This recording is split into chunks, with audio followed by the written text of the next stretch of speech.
sa inyo lahat. Andito po ako sa harap ni President Valencia Verse Pandian at ire-reward ko po sila. Sir, President Valencia Verse, ano pong tingin nyo sa mga bagyo ngayon? At ano po, bakit po 55 million ang nagastos sa Coldron?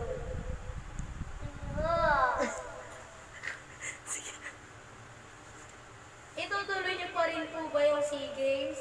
Kahit may bagyo po ba? Itutuloy niyo po pala.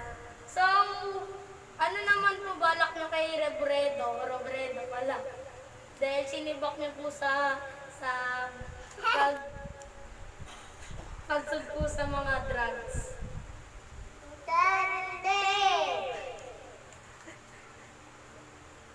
Maraming salamat po, Mr. President Valencia Verse. At Biket. Ay, meron pa pala akong ibang katanungan.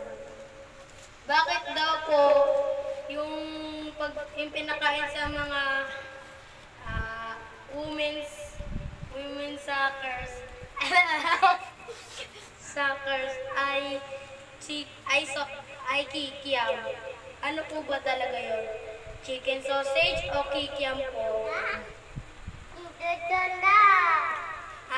Chicken sausage. Okay po.